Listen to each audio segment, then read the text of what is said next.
My name is Harold. Harold Eugene Mercer. I'm 81 years old, and I live alone now in a house that used to feel small. I want to tell you something. Not because I think it will help you. I'm not sure it will help anyone. But I've been holding it for a long time, and I think holding it any longer would be wrong, somehow. Like keeping something that doesn't belong to me anymore. So, I'm going to try. I was born in 1943, in a town in Ohio that most people have never heard of. Milford. 2 L's. My father worked at a parts factory. My mother kept a very clean house. We were not a family that talked about things. We were a family that got through things. There's a difference, and it took me most of my life to understand what that difference costs. I had a brother. His name was Daniel. Daniel was 3 years younger than me, and from the very beginning, we were not alike. I was quiet.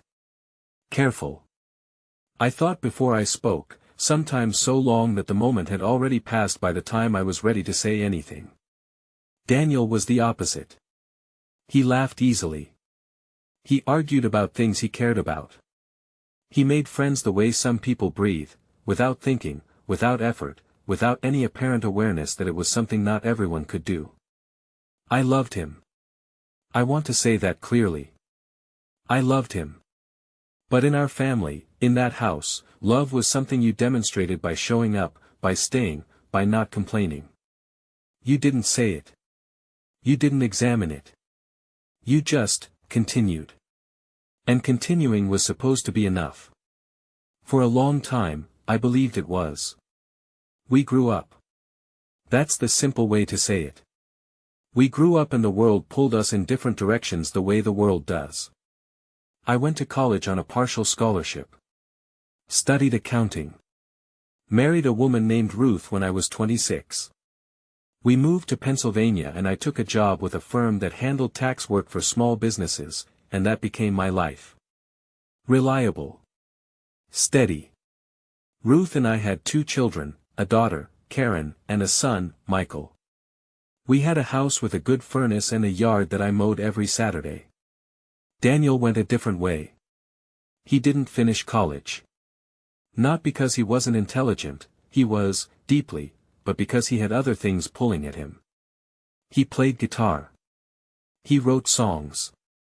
He moved to Chicago in the late 1960s and got involved in music in ways I never fully understood. He would call sometimes. My mother would tell me things she'd heard. For a while there were postcards. And then the calls became less frequent. And the postcards stopped. And I told myself it was just the way things go. People get busy. Life fills up. I was busy too, after all. There was the firm. There were the children. There were the Saturday yards and the Tuesday evenings and the whole machinery of a life already in motion. I didn't reach out more than I should have. I didn't reach out more. I told myself he knew where I was. The thing about distance between 2 people, the quiet kind, not the angry kind, is that it doesn't feel like a wound while it's happening. It feels like nothing. It feels like a normal Tuesday. You go to work. You come home. You eat dinner. You don't think about your brother in Chicago because you have things to think about right here, in this house, at this table. And then a week becomes a month. And a month becomes a year. And somewhere in there you stop counting. I think that's when it becomes something you can't easily come back from. Not when someone slams a door. But when nobody notices the door was even there. Ruth died in 2009. Pancreatic cancer. It was fast, which people will tell you is a mercy. And I suppose in some ways it was. But fast still means watching someone leave. Fast still means a Thursday in November when someone is there and then they aren't. After Ruth, I changed. I think most people do, after losing someone like that. I called the radio station. I don't know what I was thinking. I wasn't thinking, really. I just picked up the phone and called the number on the little sticker I had on the wall next to it, a sticker Ruth had put there years ago, back when we wrote important numbers on stickers and stuck them to walls. I don't think we do that anymore. A young woman answered. I told her I had just heard a song. I told her the name. Daniel Mercer. I asked her what she had meant, what the announcer had meant, by tribute. She was kind. Patient. She told me. Daniel had died in 2009. The same year as Ruth. While I was sitting in hospitals and making arrangements and learning to be a person whose wife was gone, my brother had also died. Quietly. In a city I hadn't visited in 20 years. Of a heart attack, she said, though she didn't know the details. She was sorry for my loss. She said it the way people do when they say it to a stranger, genuinely, but without knowing the weight of what they're handing you. I thanked her. I hung up. I sat down on the kitchen floor. I'm not sure why I sat on the floor. There were chairs. I had just been sitting in one. But something in my legs went somewhere else, and the floor was there, and so I sat on it. I sat there for a long time. The thing I keep coming back to, the thing that won't let me settle, is that the voice was still there. He was gone, but the voice was still in the room with me. Still unhurried. Still sounding like someone who had made peace with something. And I hadn't even known he was singing. I hadn't known there was an album. I hadn't known what he had made of himself, what he had put into the world, what he had thought about, what kind of man he had become when nobody who used to know him was watching. I missed all of it. Not because I had been told to stay away. Not because there had been a fight, there had been no fight, no dramatic severing, nothing you could point to and say there, that is the moment. Just the slow, undramatic accumulation of not calling. Not writing.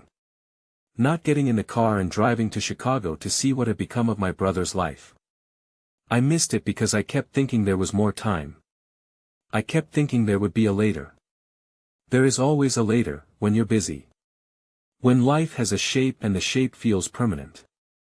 When the furnace works and the children are in school and there are Saturday yards to mow. Later is the most convincing thing in the world. Later never argues with you. Later just waits. I found the album. It took me a few weeks. This was 2011, so the internet was not what it is now, but it was enough. I found a small record label website with a page for Daniel. There was a photograph, the first photograph of him I had seen in many years. He was older, of course. He had a beard. He was sitting in what looked like a kitchen, holding a guitar and looking at something outside the frame of the picture. He looked like himself. That's the only way I know to say it.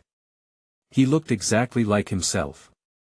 The album was called Slow Geography. I ordered a copy. They still had a few. When it arrived, I sat down at the kitchen table with a cup of coffee and I put it on the record player I had in the corner. Ruth had liked records, we had kept the player, and I listened to it from the beginning. It was 12 songs. I sat there for the entire thing. And then I sat there after, in the quiet. He sang about things I recognized. Not things from his life specifically, I didn't know his life specifically, and that is the whole weight of what I'm trying to tell you.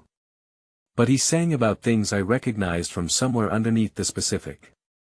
About leaving places you don't mean to leave permanently. About the strange feeling of becoming old enough to understand what you didn't understand when it mattered. About sitting in a room and hearing, I'm 81. And at 81, there are things you accept about yourself that would have been too uncomfortable to accept at 50, at 40, when you still had time to be someone different. At 81, you know the shape of who you are. You can trace it. You've been living inside it long enough to know where the edges are. And the shape of who I am includes a person who did not go to Chicago. A person who let years go by because years go by so easily when you let them. A person who thought that staying in his lane was the same as being responsible, when sometimes it was just being afraid. Not afraid of Daniel. Never that. Afraid of the feeling of standing in front of someone who knew you before you were who you decided to be. Someone who remembered the boy before the accountant, before the husband, before the Saturday yards and the good furnace and everything I had built to prove that I had done it right. Daniel knew me before all of that. And maybe, somewhere in me that I didn't look at too carefully, I didn't want to be known that way anymore. I have his album. It's on the shelf in the sitting room now. I've listened to it many times. Ruth's record player still works, which is something. I'm grateful for that. Sometimes I put it on in the evenings when the house is very quiet, which is most evenings now. I sit in the chair by the window and I listen to all 12 songs and I let them do whatever they do. It's not grief, exactly, what I feel. It's something that doesn't have a good name. It's the feeling of having been very close to something and not knowing it until the close part was over. It's the feeling of a door that you kept meaning to go through, and one day you walk past and notice it's been walled over, quietly, while you were busy in another room. Karen came to visit last year. She stayed for a week and we talked more than we had in years. She asked me about Daniel again. She's asked about him a few times since that phone call, in the way children try to understand the things about their parents that don't quite fit the story they've been told. She asked me what he was like. And I sat there for a moment, because it was a strange question in a way. He was my brother. I knew him. But she was asking something more specific than that. She was asking who he was. I told her some things. I told her about the way he argued, passionately, without cruelty. I told her about the laugh. I told her about a summer when we were boys, maybe 10 and 7, when we found an injured bird in the backyard and Daniel insisted we keep it in a shoebox and feed it bread crumbs until it was strong enough to leave. I told her it actually worked. The bird left. Daniel stood in the yard for a long time after it flew off, just watching the empty sky, not upset exactly, but very still. Karen smiled when I told her that. She said, "That sounds like someone I would have liked." Yes, I said. He was. I don't have a great deal of time left, in the larger sense. I'm not saying that to be, I'm not saying it for effect. I'm just at an age where the arithmetic becomes harder to ignore. The body tells you things. The doctors tell you things. And there's a way that the future starts to look different when you can see the edge of it from where you're standing. And standing near the edge, I find myself thinking less about the things I did and more about the things I almost did. The things that were possible and that I chose, without quite choosing, to leave as possibilities. Daniel was a possibility I left as a possibility. I kept him there, in the place where things could still happen, right up until the place where things could still happen was closed. If you have someone like that, I'm not going to tell you what to do. I'm not in a position to tell anyone what to do, and I wouldn't know how to start. But if you have someone like that, someone who exists,